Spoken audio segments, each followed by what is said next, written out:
Welcome back to another episode of Jay Leno's Garage. And today we got a Challenger RT. It's got the Hemi in it and a 6-speed. And boy, does Tim Kuniskis really know how to make a beautiful muscle car, doesn't he? Well, it's quite the car. Let's bring the owner in. Tyler from T.N.T. Garage and Performance. Come on in here, bud. Hey, Jay, good to be here. Yeah, nice to meet you, buddy. So this is your car, and it's got the 6-speed in it. Yep, 6-speed. Oh, okay, yeah. What a beautiful car. Just looks like the old Challenger, huh? Yeah, just beautiful. I mean, feel that, yeah, beautiful car. So how do you feel about all this Dodge muscle and especially that new electric Charger, huh?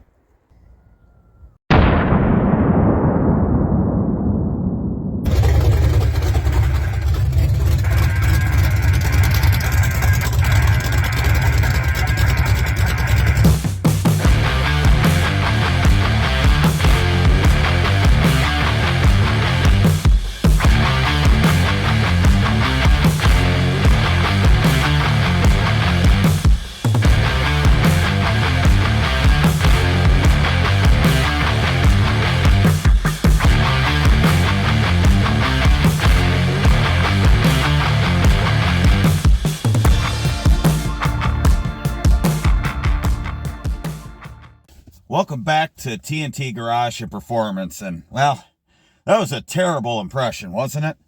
But if it's your guys' first time to the channel, I'll introduce myself. I'm Tyler, of course. I do mainly hot roddy stuff. Currently building a gasser out of an old Checker Marathon. Built a square body for my son, lots of other things. And I'm a former automotive mechanic for over 10 years. And just a general car enthusiast, lifelong, almost to an unhealthy point. So I feel that I'm qualified enough to give my opinion on the subject of the new 2025 Dodge Charger. So I figure what better way to have this conversation than to have it in a current Mopar muscle car. So let's get going. All right, the first thing I'm going to get out of the way is some of the kind of more ignorant criticisms of the car. And I'm going to go pretty hard at this because the internet exists. Number one, everyone, these automotive journalists, and I'm looking at you, Motor One or Motor Biscuit or whatever, is, oh my God, it's so big. It's as long as an Escalade. The fact that you type that and put it on the internet is baffling to me because, one, if you use Google, you can go back and see that the new Charger is a couple inches shorter than the 68 to 70 Charger that it's based on. It's 10 inches taller, which is a lot, but the old Charger was a big car. That was the point of the new one. So the other criticism is someone made a comment. It's like, oh, pretty muscular for an electric shaver. Again, the internet. Let me introduce you to the 68 Charger. Crazy, right? I could go one further. How about the 66, 67? Pretty electric razor-ish. It's almost as if they based the new car on the old ones. So that kind of criticism just drives me crazy. The other criticism I see is the size of the car being, well, you know, it's so much bigger than a Mustang. I want to get something out of the way right now. The Charger Challenger of present day are muscle cars by definition. They're performance cars you can carry people in. A Mustang is not a muscle car. It's a pony car. You can't put anyone back there. So comparing those two cars in the same realm is like saying just because a dog can swim that it's a fish. So all that aside, let's just talk about the Charger. And it's very polarizing opinions that it's garnered.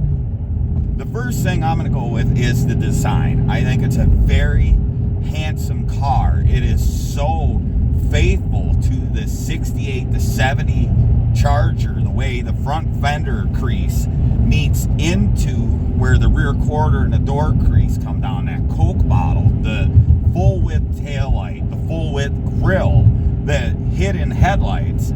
It's very, very good design on Dodge's part. And for the first time since the mid 70s, the Charger is a rear drive 2-door coupe. For the first time, they are offering a 4-door, but you can now get a 2-door Charger, which I think is awesome.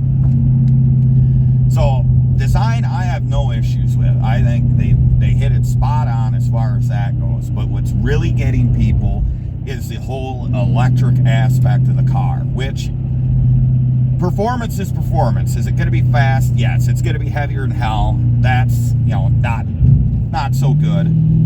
But I'm not a proponent of electric cars. I live in the middle of America where they just don't make sense. There's no infrastructure for it. There's not enough range. There's not enough, just anything for an electric car to be feasible out here. I don't care if it's performance or not. Everything has a cost to the environment when you're talking automobiles, and getting the rare earth materials, which are a finite resource, and getting the electricity into the cars costs something to the environment just as much as my Hemi Power Challenger does. So I'm not going to get deep into electric versus gasoline. I'm just saying I'm not into electric cars for those reasons. I also feel that they take any kind of the dynamics of the driving experience out of the equation. It goes fast as hell in a straight line, but when you're just cruising like this, I'm going 42 mile an hour, you're either going to start looking on your phone, you're not going to pay attention. It's just so dull and quiet, nothing. I'm running 2,000 RPM right now in 4th gear. I can hear my exhaust burbling. It's engaging. I can feel things in this car. That's what electric lacks. Now, they are offering a gasoline version of the car with over 500 horse, which is great, but no Hemi. My thoughts on that are, I love my Hemi, but if they could take that 3-liter twin turbo Hurricane 6, or I think it's Hurricane, whatever they call it, if they can make it engaging, and I know one thing about Americans is we suck at 6 cylinders. We cannot make a 6-cylinder sound good to save our lives. So hopefully Dodge, Stellantis, whatever, goes and talks to the Italians, the Germans, the Japanese, takes cues from like the Nissan VQ engines sound amazing, the old Nissan Z engines, the German 6s, even the Italians made 6 cylinders, V6s specifically, cool before anyone else did, and they made them sound good. So if you want me to buy your twin turbo 6, make it sound good. Don't make it sound like every other 6-cylinder that we got out here. So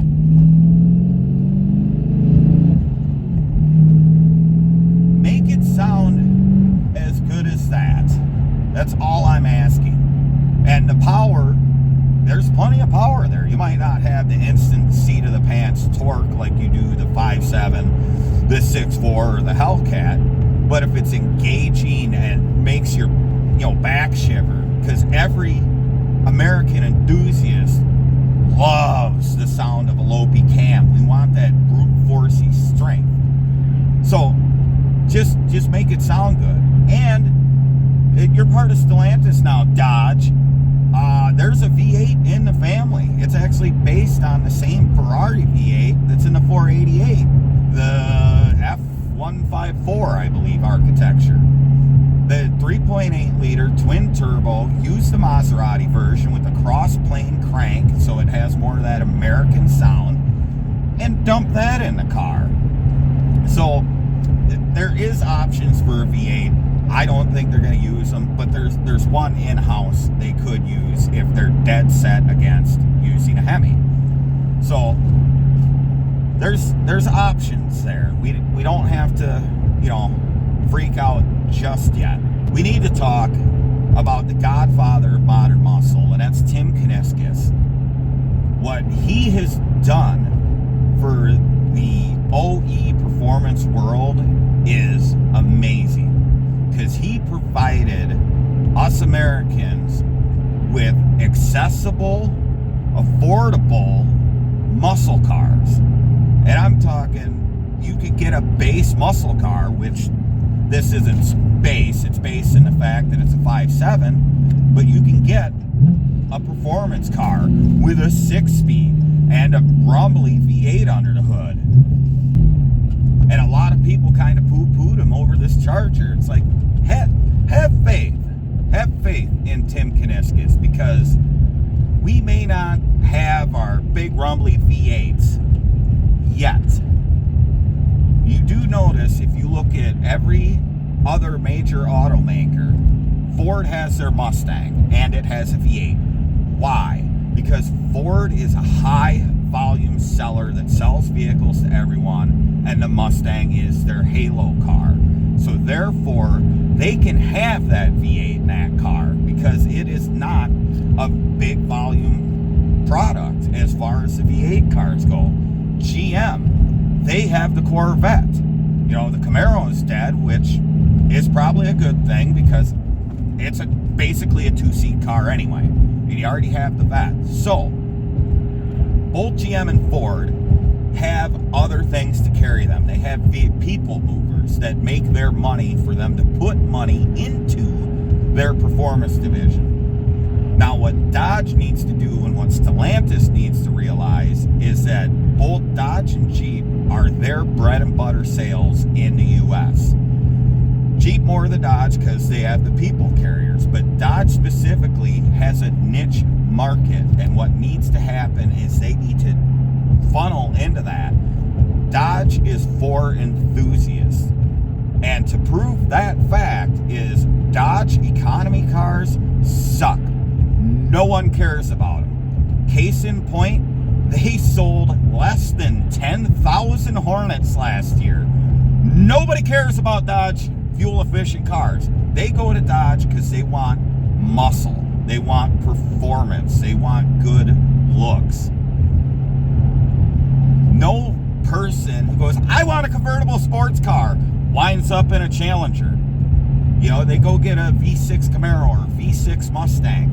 That's what Dodge offers, is bargain performance for enthusiasts, and they have to keep doing that.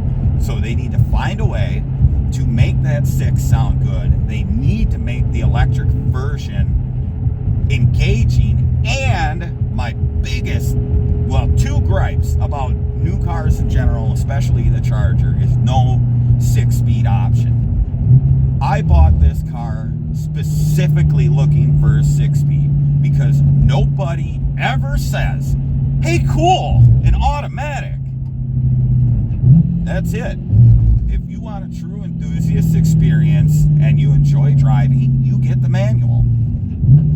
Look at Porsche. People rammed on them so hard to offer a manual that they finally went back and offered one. So not offering a 6-speed is a big letdown for me personally. Granted, it probably wouldn't be very high volume. It probably costs more money than what it's worth. All the penny pincher jargon. And I do realize at the end of the day, car companies are in existence to make money. But our job as consumers is to help them figure out ways to make money, to kind of push them into something that we as consumers want. And like the Dodge faithful, the Mopar faithful want muscle, and we want V8s. That's what it boils down to. If you can make the 6 sound good and provide the same feeling that the Hemis give us, that's great. Then that saves on cost of the car, because you're not developing new things. But my second complaint with basically any modern cars is everything's digital. You have the digital clusters and all that, and the specific reason for that is cost. It is much easier to put the same screen every damn car out there and just configure them, the screen to whatever car it is.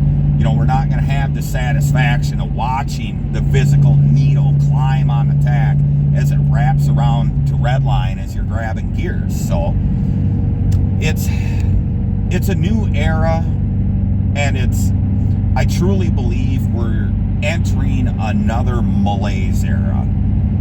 And that's not pushed at any automaker in specific. That's the fact that we might have the power now, which the last malaise era did not.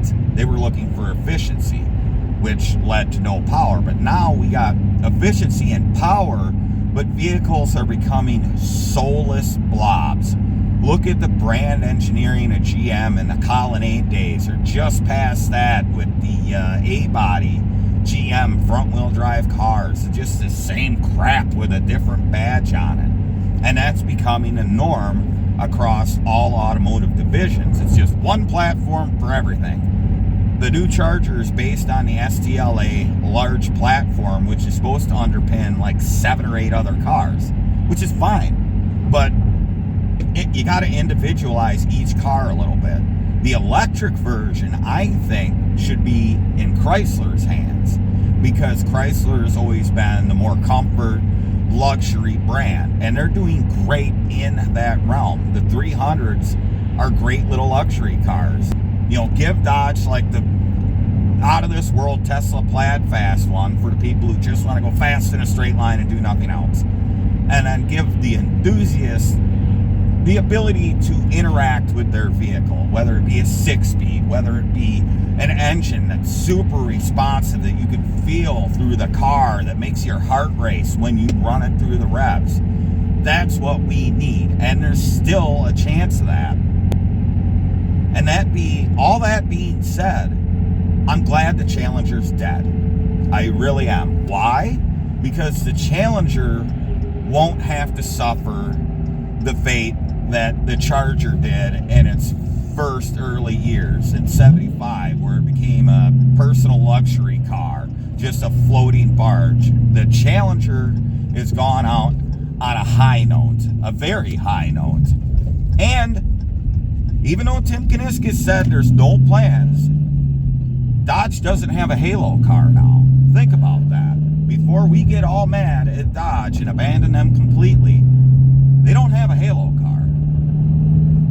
So, say it comes time to compete with the Mustangs and the Corvettes and, the high-end cars of the world. Do you bring back the Challenger then as a little smaller car with, say, that twin-turbo V8 in it with a stick that's a track monster? Well, there you go. That might be it. Maybe the Viper comes back. This isn't the end of Mopar Performance. It's a matter of they're in a huge conglomerate right now that's kind of telling them what to do. But Tim Kuniskis also kind of just does what he wants. So we probably will see another V8 rear drive based Dodge muscle car. This isn't the end. And is the Charger gonna fail? No. Not by a long shot. It's a good looking car. It offers enough to appeal to a lot of people. It's all-wheel drive, and for those that are, I don't get rear-wheel drive. Apparently you get donut mode and burnout mode and this mode and that mode. So, that's my only thing that I wish I could get a Hemi 6-speed all-wheel drive of this, because I live in the snow belt. It'd be nice to drive my car year-round, because these are practical cars. You can use them every day. That's the best part about them. Not everyone wants a track toy, because if you have a track toy that you can only haul one other person with, you got to have another vehicle, which I do have other vehicles. That's not the point. But you need to have something else with a Camaro or Mustang. With one of these, it's practical. You can fit people in it. You still get to have fun and haul people around, just like the muscle cars of the 60s and 70s. So do I think Dodge has lost their way? No, I don't think so. I think definitely need to gauge the interest, and sales will show. Of course, initial sales will be pretty strong, to be honest, because it's a new car.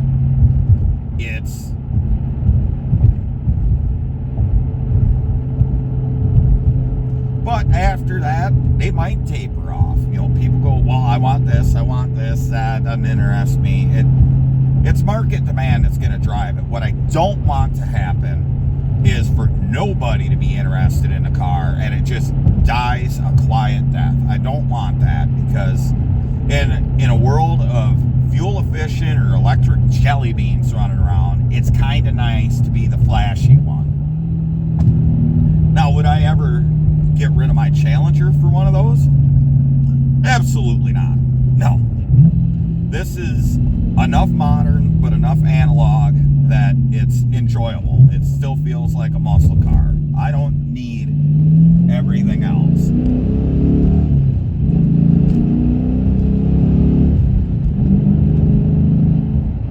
Yeah.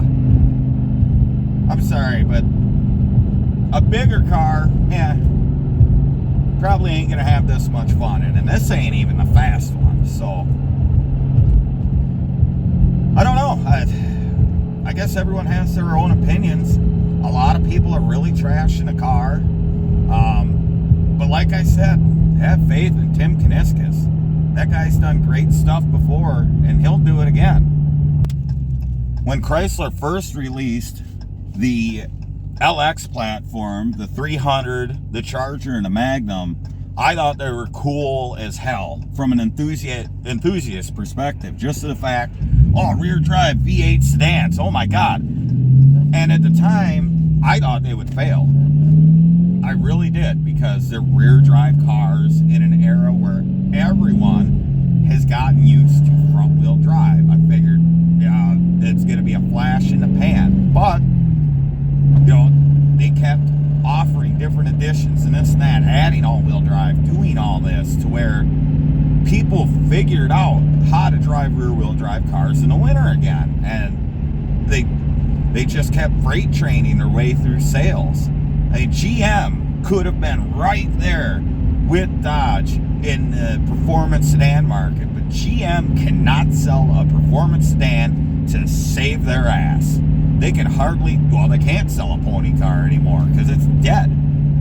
Because GM had the G8, the Chevy SS, both great cars with the right power. They both offered a stick, which the Charger didn't have. And GM mucked it up because they suck at selling performance vehicles other than the Vet. The Vet sells itself, and that's what they rely on, and their advertising sucks. So Dodge has been doing such a great job up to this point in giving people what they want. So that's pretty much it on that front. Dodge is still gonna give us what we want. We just gotta wait a little bit. Well, I know my opinion out of many opinions out there. Doesn't mean diddly squat. But before you really want to trash a new Charger, give it a little time. Let's get it out in production. Let's see it in person. Let's look at the sales figure, and let's just keep our eye on the Godfather, Tim Kuniskis, because I don't think he's done yet. No one ever would have thought we would have had a Challenger or anything that we've got now.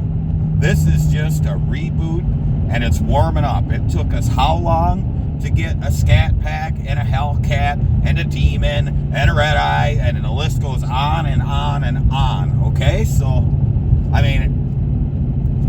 I want more out of the new Charger too, but I'm not willing to write it off yet, and hopefully you don't. The Charger is the one thing really keeping muscle alive in America as far as new cars. So before you write it off, go ahead, let it soak in, give it a chance, and just relax.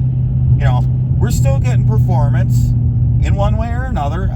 500 some odd horse out of a Turbo 6 ain't nothing to scoff at, as long as they make it sound good.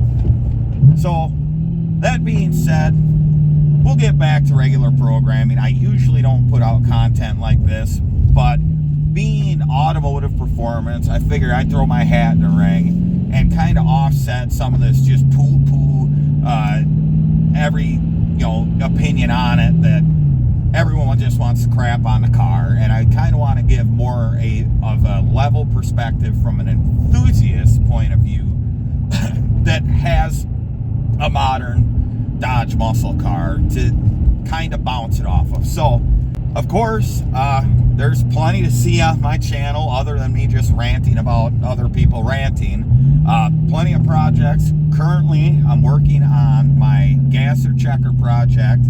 Each project has a playlist. I've got the checker gasser project link up here, the whole playlist for it if you guys want to see that. And of course, you can find me on T.N.T. Garage and Performance on Facebook and T.N.T. Garage and Performance on Instagram. And of course, do me a favor and like, share, subscribe to the channel so we can keep this thing rolling, keep cool builds rolling. And if enough of you subscribe, maybe I can convince Dodge to give me one of them cars and we can put a V8 in it with a 6-speed. So remember that. So go ahead and do all that. And hopefully we'll see you again. Until next time, remember, if it ain't broke, fix it till it is.